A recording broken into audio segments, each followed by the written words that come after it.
Naka-start na. 1, 2, 3, go.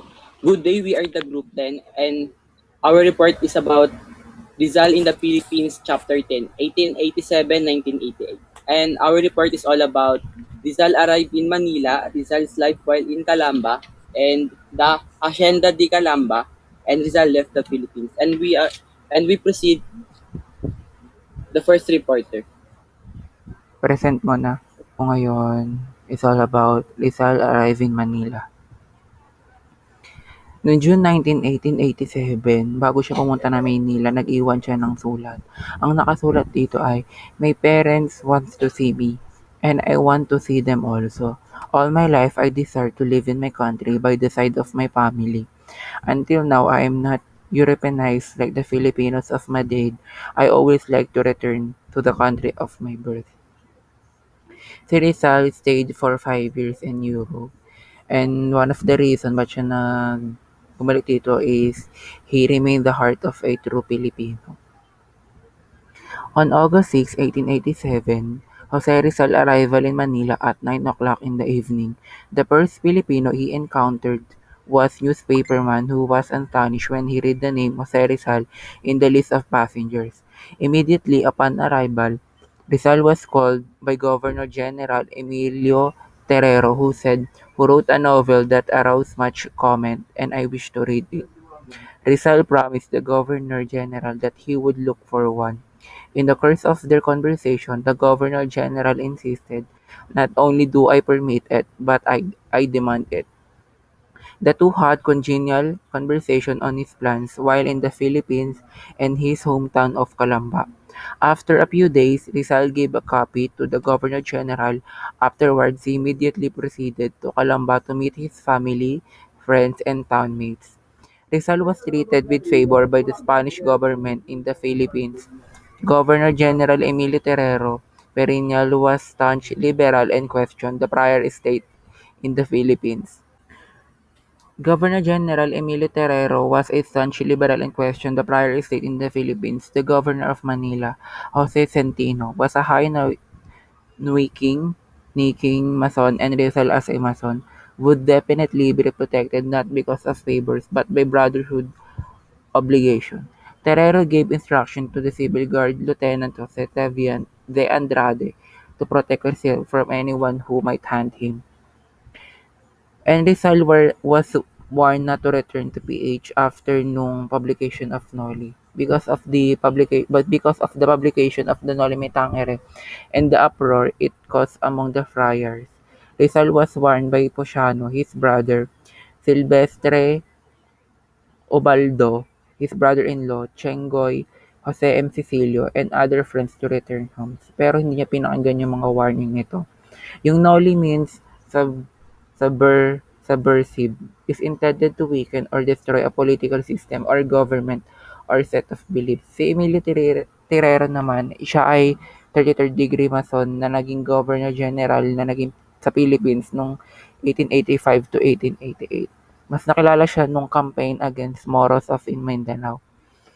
And one of the Rizal reason for returning in Manila are operate on his mother's eyes and to find out how Noli affected the Filipinos and Spaniard in the Philippines and why Leonora Rivera remained silent.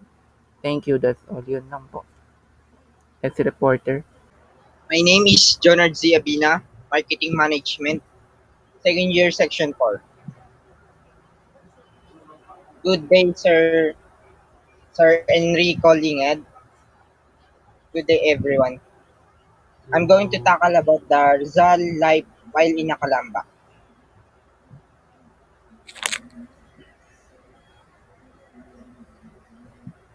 Rizal, while in Akalamba and happily united with his family and his friends, Rizal became busy applying the modern technique that he learned in Spain. Opened his clinic in Akalamba. He was an instant fame Filipino doctor due to his medical trainings in Europe, curing many patients and charging them according to their means of income. Rizal earned considerable amount of money that he used in traveling to Asian countries, America, and back to Europe. He also found time to have a trip with his Spanish military escort by climbing Mount Makiling in Laguna to see the grandeur of the pa- panorama and viewing nature from the mountain top. Jose Rizal life in Calamba. Rizal childhood was the happiest period of his life. Calamba, the hero hometown, belonged to the Dominican order. A few kilometers south of the to go to Mount Makiling to stroll. East of the town is Laguna de Bay, and he used to meditate by Laguna de Bay with his pet dog, Asman, which was a black dog. Rizal was also student in the Ateneo de Manila, 1876, when he was 15 years old. When he was 15, he wrote the poem entitled In Memory of My Town. He used to write and to draw a lot during his free time. Rizal actually began sketching at the age of 5. At the age of 8, Jose Rizal wrote his first poem entitled Sa Aking Mga Kababata. When he was also 8 years old, Rizal wrote his first dramatic work, which was a Tagalog comedy. It was a tag in a festival in Calamba and was later sold to Gobernador Silio Paet Paet for Paet for 2 pesos. Rizal was sickly, underweight, undersized, and afraid as a child. He probably played soccer and ride a bicycle. Rizal also has his own nipa cottage where he played in the day, built by his father. He began birdwatching at the age of 3, observing the Culianuan, the Maya, the Maraya Capra, the Martin, and the Pipit. I can also imagine that he occasionally drank with his friend as a playful teenager. Aside from playing and writing, Rizal was also a religious child. He recited an Agelus prayer daily, and as his first teacher, her mother taught him a lot and even read some books with him till he fell asleep. As a part of his colorful life, Jose Rizal also have numerous girls from whom he fell in love with it. And this is the end of my report. The next reporter, please proceed. Good day, good day. I'm Joshua Giapila, and then my report is all about the Hacienda di Calamba. Next slide, yan. Rizal was in Madrid, Spain when he knew of the problem concerning the Hacienda case. It was well known at that time that the Dominican friars who were in charge of the curacy of Calamba owned the large portion of agricultural and residential lands in the area. Thus, most of the people were its tenants. On July 1885, Parciano informed Rizal of the economic crisis or lack of work in the country. He sent Rizal a letter concerning the action of the Dominican Corporation. It said,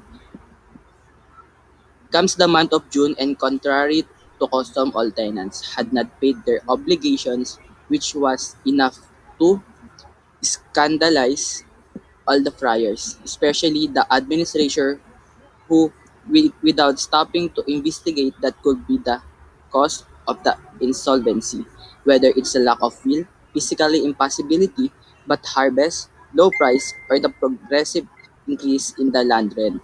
He declares vacant all the lands of the estate. Frightened, some paid their obligation with the proceeds of the distress sale of their sugar.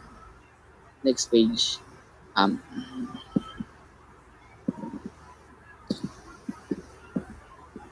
In other letter, dated August 29, 1886, Rizal's brother-in-law, Mariano Herbosa, wrote him a letter complaining of the unbearable tax imposed by the friars of the tenants, such as tax on irrigated dry and residential lands. Herbosa added, another feature of this system is that on the day you accept the conditions, the contract will be written, which cannot be changed for 4 years, but the tax is increased every year. This is the report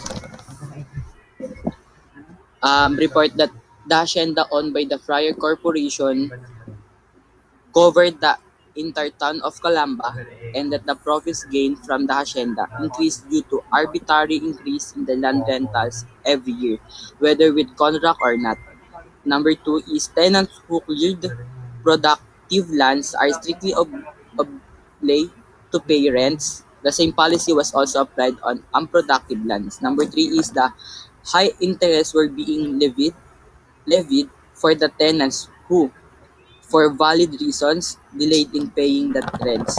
Failure to pay would mean confiscation of working animals and residences by the Dominican Corporation. And the number four is the tenants who paid the high rents were subsequently the town folk themselves who were never given support or incentives such as assistance to agriculture and education of their children. Next report. Next, the report resulted in placing in the Dominican friars of Calamba in shame the government records shown that the Catholic friars were guilty or of corruption, fraud, and non-payment of tax in a massive scale, not only for the past 3 years, but from the first year the Dominican congregation took hold of the land. As a result, the tenants of the Calamba together with the family of Rizal paying their rents and taxes to the Dominican Corporation. This action of the native tenants forces the Dominican to file eviction charges against the family of Rizal of Calamba tenants. And they have the word canon. It means the root of tension between the priest and the person who rent in the land. Then the main problem or conflict in this part of the my report in the Hacienda de Calamba is um, hindi pagbibigay ng resibo, irregular na buwis, pagpapalis sa mga nangungupahan, kulang ang binabayad sa renta. Yun lamang po.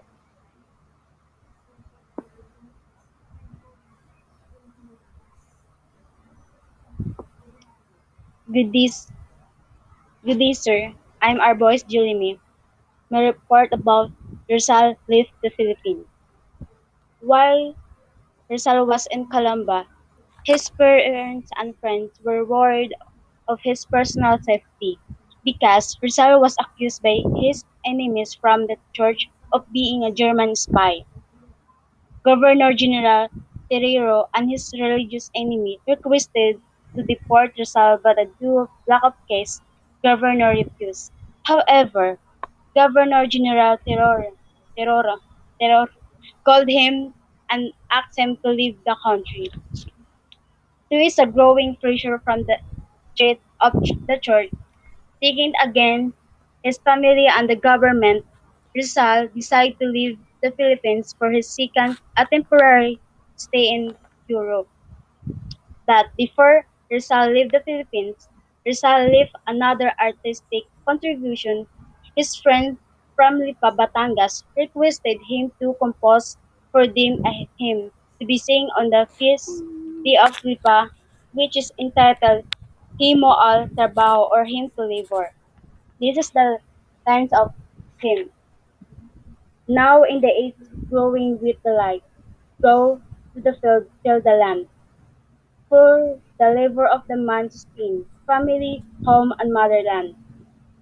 Hard the land may turn to be, scorching the earth of the sun above.